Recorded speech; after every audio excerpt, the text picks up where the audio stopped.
Alors, bienvenue à tout le monde pour ces 2h30 consacrées sur le temps du travail, avec les intervenants qui sont présents dans la zone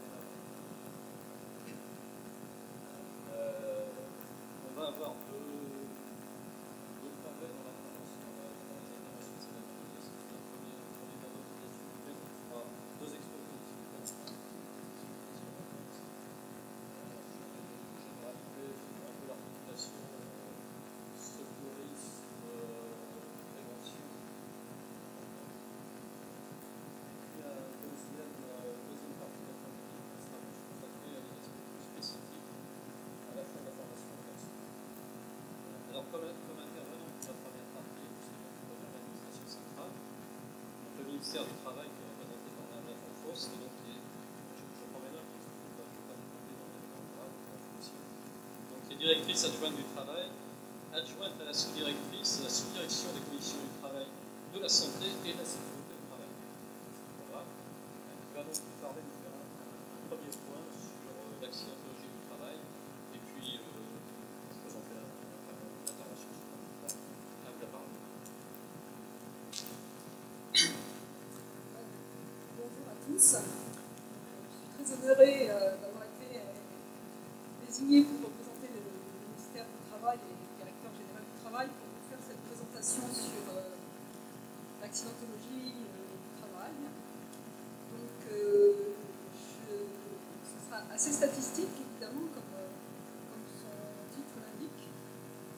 Et je ne suis pas statisticienne, donc vous m'excuserez par avance de quelques hésitations que je pourrais avoir. Mon propos se tiendra en trois temps. D'abord, une présentation générale des statistiques accidents du travail, maladie professionnelle, aussi bien du régime général, agriculture, fonction publique. Ces statistiques ont été présentées il y a quelques semaines à peine au ministre du Travail et au comité d'orientation des conditions de travail par la direction générale du travail. Donc, vous avez presque la primeur secondaire, on va dire, de cette présentation que vous pourrez retrouver dans le bilan de conditions de travail qui est publié maintenant, qui est en ligne sur le site du ministère du Travail. Et ce bilan, qui est assez imposant, donc est disponible en ligne depuis quelques jours. Et il y a un gros chapitre sur l'accidentologie du travail. Je ferai un petit focus sur les accidents du travail dus aux chutes de hauteur. Donc, chutes de hauteur sont extrêmement graves la plupart du temps. Si vous êtes secouriste ou médecin dans la salle, vous le savez mieux que moi. Et puis, on m'avait demandé de faire un lien entre à quoi ça sert de faire des statistiques quand on fait de la prévention. Donc, je vais vous expliquer la politique en matière de chute de hauteur qui a été mise en place de façon concertée en 2013. Donc, comme vous le voyez, depuis 2002, les chiffres en matière d'accidents du travail sont assez impressionnants. Tout le monde ne voit pas. Et cette baisse des accidents du travail du régime général ici se poursuit depuis 2002. En 2013, voilà quelques chiffres. On a observé une réduction de 3,5% entre 2012 et 2013 avec un nombre d'accidents du travail avec arrêt. Alors, dans la suite de mes propos, les accidents du travail, c'est toujours avec au moins un jour d'arrêt. On ne comptabilise pas les accidents sans arrêt, d'autant que certains le savent, il y a une sous-déclaration des accidents sans arrêt, donc les chiffres ne sont pas toujours justes. Donc ce constat est le même aussi pour le nombre de décès qui baisse de 3%, mais reste important puisque ce sont 541 morts que l'on peut déplorer pour l'année 2013. Le nombre d'incapacités permanentes et de jours d'arrêt de travail se réduisent aussi. Cette baisse s'inscrit dans une tendance de long terme. Donc on a observé cette baisse, vous avez vu sur les chiffres, la diapositive précédente, de plus de 12%. Entre 2008 sur 5 ans, donc plus de 2% par an. L'indice de fréquence, vous savez que c'est le nombre d'accidents du travail pour 1000 salariés, permet de neutraliser l'effet de l'évolution des effectifs, hein, puisqu'on a on a un effet emploi important depuis 2008. Et donc en utilisant l'indice de fréquence, on neutralise la différence qui pourrait être constatée. Mais donc cette réduction régulière de la sinistralité est très évidente si on considère cet indicateur. Il est de 33,8 accidents du travail avec arrêt pour 1000 salariés, ce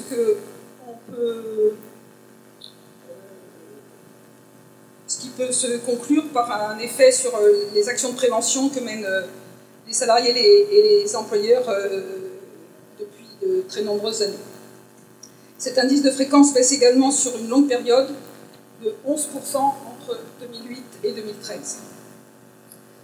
Alors les causes les plus fréquentes, présentes en 2013, hein, donc, il y a une nouvelle nomenclature qui vient de l'Europe, et ce sont les statistiques Eurostat, donc, qui sont un peu gênantes au début, puisqu'on parle de déviation du corps avec ou sous contrainte physique, qui représente 30% des accidents du travail.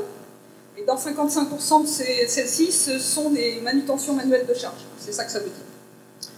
On a aussi la perte de contrôle d'un objet ou d'une machine, dans 23% des accidents du travail. Figurent aussi dans cette catégorie les accidents les plus graves, hein, qui sont ceux liés à la perte de contrôle d'une machine. Les chutes, ce sont 20% des accidents du travail, donc plus de la moitié sont les chutes de plein pied. Si l'on approfondit l'analyse, les disparités sont importantes entre les régions. Et bien sûr, c'est la région Île-de-France, avec un indice de fréquence moyen de 23 pour 1000, qui est très en dessous de la moyenne nationale, qui se distingue fortement, bien sûr, à cause de la tertiarisation de cette région. Donc, je ne vais pas vous imposer ce très mauvaise diapositive en lecture ergonomique, mais rapidement, vous n'ignorez pas que la sinistralité la plus forte se situe dans le secteur du bâtiment, avec un indice de fréquence de 64,8 pour 1000. Dans l'alimentation, 46,6. Le bois et l'ameublement, 46,4. Et vous savez bien sûr que les accidents du travail les plus graves ont lieu dans ce secteur du bâtiment, puis des transports, avec notamment 145 décès en 2013. La fréquence des accidents est plus faible dans les secteurs de la métallurgie, de la chimie, du commerce non alimentaire, des services, mais dans les services où l'on retrouve le travail temporaire et le nettoyage, on retrouve un indice de fréquence élevé de plus de 43 pour 1000. Dans le BTP, la réduction de la sinistralité est plus récente. On la constate depuis 2007. Le nombre de décès reste très élevé, connaît une évolution qui est très heurtée, avec une hausse en 2013, et qui est passée de 131 morts à 145 morts. La plupart des accidents sont liés à des manutentions, 48% d'entre elles, puis à des chutes, 26%. La sinistralité augmente en 2013 dans un seul secteur, le transport, les IEG, mais néanmoins très faiblement. Le nombre d'accidents du travail a baissé en valeur absolue dans ce secteur, car la baisse des effectifs est encore forte. Il s'agit d'un secteur à sinistralité élevée, les transports en particulier, mais qui baisse légèrement sur le long terme.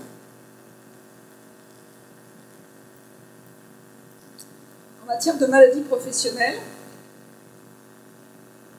entre 2012 et 2013, le nombre de maladies professionnelles a baissé d'environ 5%. C'est une inflexion, comme vous le voyez, puisque les chiffres n'arrêtaient pas de monter depuis 2003. Alors on avait une montée de la déclaration de maladies professionnelles, de la reconnaissance de ces maladies professionnelles, notamment en raison des maladies liées à l'amiante, et la principale d'entre elles, ce sont les troubles musculo-squelettiques.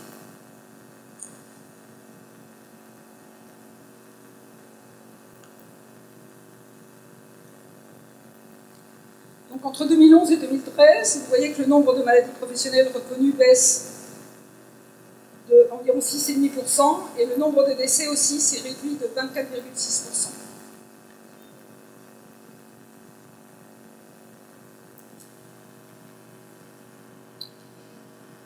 Donc ce sont 46 500 maladies qui ont été reconnues, au titre des troubles musculo-squelettiques et 4500 maladies reconnues au titre de l'amiante.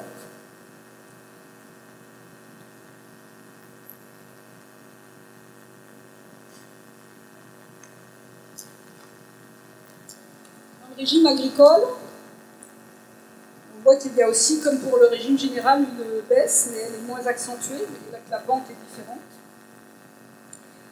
Les données sont produites par la MSA, alors c'est difficile de comparer puisque ici vous les avez en taux de fréquence, c'est-à-dire en nombre d'accidents par rapport au nombre d'heures travaillées.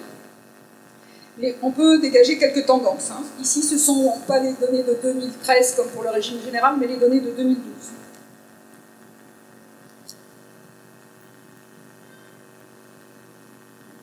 Compte tenu de la population rattachée à la mutualité sociale agricole, ce sont 37 500 accidents qui sont reportés en 2012, soit une baisse de 4% par rapport à 2011, mais quand même néanmoins 49 décès dans cette activité qui reste très accidentogène compte tenu de sa population. La MSA nous signale une forte diminution d'indice de fréquence en matière d'accidents de trajet et une sinistralité très variable en fonction des secteurs, ce que vous n'ignorez pas, je suppose.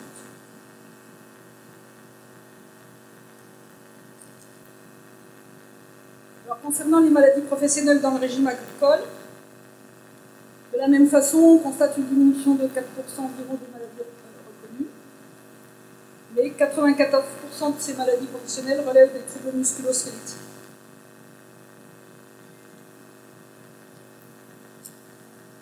Concernant la fonction publique, territoriale et hospitalière, on n'a pas beaucoup de données concernant la fonction publique d'État. Donc c'est un peu nouveau pour l'administration de réussir à comptabiliser son accidentologie, qui reste non pas exhaustive, mais sur la base de données on va dire aléatoires ou sur un échantillon représentatif uniquement. Donc c'est pas exhaustif. Mais bon, néanmoins, ça a le mérite d'exister. Donc on part plutôt une sous-déclaration sur la partie gauche du graphique, de 2002, et puis on voit que depuis 2011, les chiffres vont recommencer à descendre et on va retomber sur la normalité, la réalité de l'accidentologie. Donc les données montrent là aussi que la fréquence des accidents du travail est aussi très variable selon les métiers exercés. Notamment la fonction publique hospitalière, les métiers les plus accidentogènes sont les personnels des services de soins, 77% des accidents. Dans les établissements d'accueil de personnes âgées, 21% des accidents sont liés à la manutention de malades, suivis par les chutes de plein pied.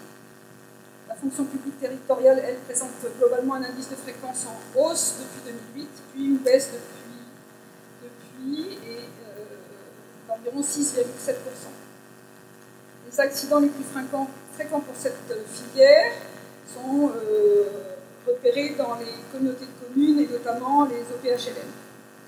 Les activités de paysagistes, d'assainissement, traitement d'ordures ménagères, d'équipement. Et là aussi, on retrouve des circonstances d'accidents fréquentes en matière de chute. Voilà, donc c'est quelques données en matière d'accidentologie. Je voulais faire, comme je vous l'ai dit, un petit focus voilà, par rapport aux causes matérielles, pour vous montrer le camembert que produit l'INRS. Je ne sais pas de quand il date, mais à mon avis, il n'y a pas énormément de différence d'une année sur l'autre à quelques dixièmes près. Vous repérez que les chutes de hauteur sont de 11,2% dans ce camembert. Les manutentions manuelles, 34,5%. Et dans le autre, 19,4%, vous retrouverez l'accident routier, qui est le risque routier très accidentogène et aussi produit des accidents très graves. C'est là qu'on a le plus de morts. Donc, je vous ai donné un petit focus sur les accidents mortels. Alors on ne peut que se féliciter de la division par 5, 25, voilà, entre 72 et 2013. Néanmoins, 541 morts en 2013, c'est plus qu'en 2011. Pardon, c'est plus qu'en 2011. Donc 2400 en 72, 1350 en 82.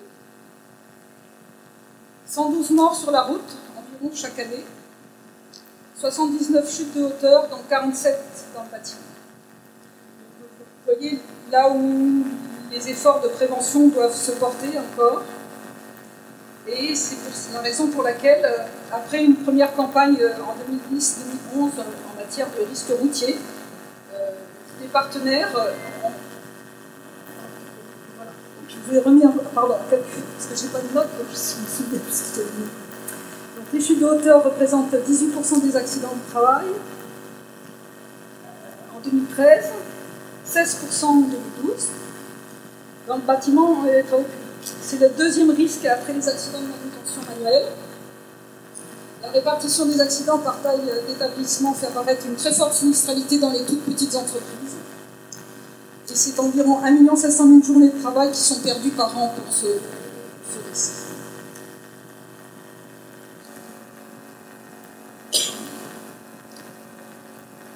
Des chiffres plus récents, toujours sur le bâtiment, travaux publics et les chutes de hauteur.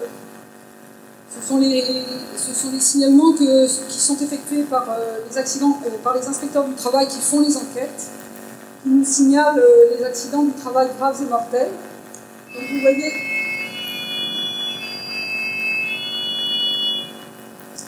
voyez qu'entre 2013 et 2014, nous avons une augmentation d'accidents du travail graves et mortels dans le BTP. Et que nous avons toujours autour de 50 morts. Alors qu'est-ce qu'on peut faire face à ça? Face à ces chutes à travers le toit, toujours les plaques de fibrociment et plaques translucides fragiles. Face aux chutes de toit, sans protection collective, la plupart du temps sans protection individuelle non plus. Les chutes d'échafaudage qui ne sont pas conformes, qui sont incomplets.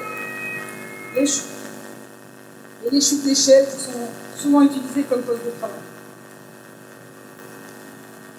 Donc en 2013, le PPBTP, l'INRS, les CARSAT, la MSA, avec le ministère du Travail, nous avons lancé une campagne conjointe nationale intitulée « Travaux en hauteur, pas droit à l'erreur ».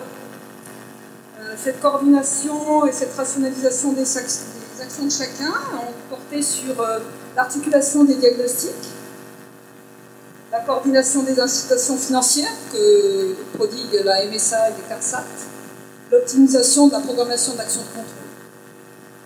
Vous trouverez des informations sur cette action d'envergure en matière d'information, de formation sur stopchutedehauteur.com et puis des informations sur Travail Mieux. Voilà, je vous remercie de votre attention.